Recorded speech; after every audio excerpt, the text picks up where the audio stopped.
Hi, hello, assalamu alaikum. Welcome to Foodies of Tamil Nadu. இன்னைக்கு நம்ம சேனல்ல எங்க ஊர் ஸ்பெஷல் கோழி அப்பம்.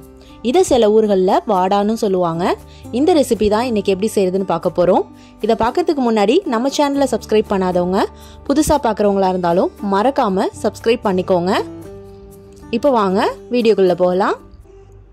இதுக்கு பச்சரிசி எடுத்துர்க்கேன். 1 கப் அளவுக்கு எந்த பச்சரிசி வேணாலும் எடுத்துக்கலாம்.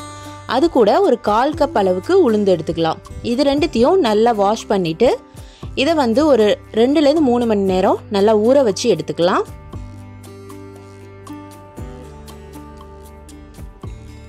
இப்போ இது நல்லா ஊறி வந்துருச்சு. இப்போ இதை வந்து ஒரு மிக்ஸி ஜார்ல போட்டுடலாம்.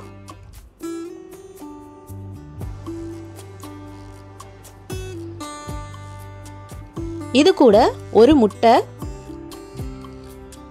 அதோட 1 டீஸ்பூன் சோம்பு பெருஞ்சீரகம் 1 டீஸ்பூன் அளவுக்கு ஆட் பண்ணிக்கோங்க. 7 ல இருந்து 8 சின்ன வெங்காயம், அதுக்கப்புறம் தேவைக்கு உப்பு,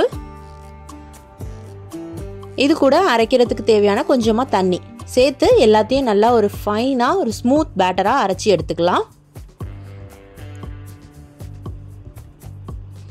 இந்த அளவுக்கு நல்லா ஃபைனான ஸ்மூத்தா இருக்கணும்.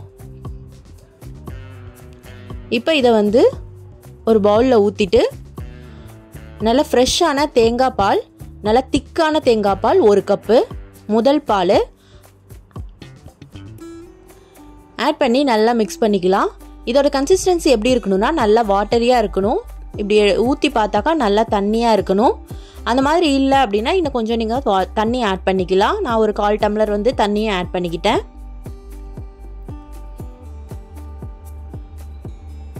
நல்லா இந்த அளவுக்கு நல்லா வாட்டரியாக இருக்கணும். இப்போ இதை வந்து நம்ம ஊற்ற ஆரம்பிக்கலாம். இதை வந்து நான்ஸ்டிக் பேனில் தான் செய்யணும். அப்படி இல்லைன்னா நல்லா பழக்கப்படுத்தின தவா எந்த இதாக இருந்தாலும் அதுலேயே நம்ம இதை செய்யலாம்.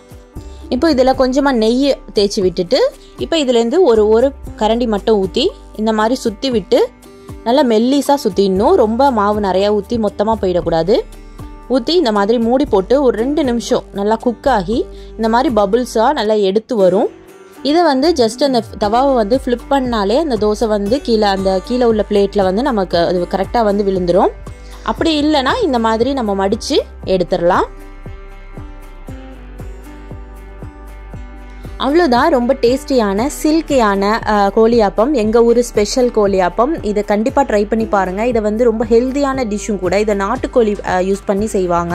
சின்ன வெங்காயம், சோம்பு இதெல்லாம் போட்டு செய்கிறதுனால நல்ல வாசனையாக இருக்கும். இது வந்து கண்டிப்பாக நீங்கள் கோழியானத்தை வச்சு சாப்பிடுங்க. ஏன்னா எங்கள் ஊர் ஸ்பெஷல் கோழியானம் வச்சு சாப்பிட்றதுனால தான் இது கோழி அப்பம் அப்படின்னு சொல்கிறோம். இது வந்து எங்கள் ஊர்களில் கல்யாண வீடுகள்லையும் அதே மாதிரி பெருநாள் ரம்ஜான் நேரத்தில் அந்த டைம்லலாம் இது வந்து நிறையா செய்வோம். ஸோ கண்டிப்பாக ட்ரை பண்ணி பார்த்துட்டு உங்கள் ஃப்ரெண்ட்ஸ் அண்ட் ஃபேமிலிக்கும் ஷேர் பண்ணுங்கள். இது மாதிரி இன்னொரு இன்ட்ரெஸ்டிங்கான ரெசிபியோட நான் உங்களை மீட் பண்ணுறேன். தேங்க்ஸ் ஃபார் வாட்சிங்.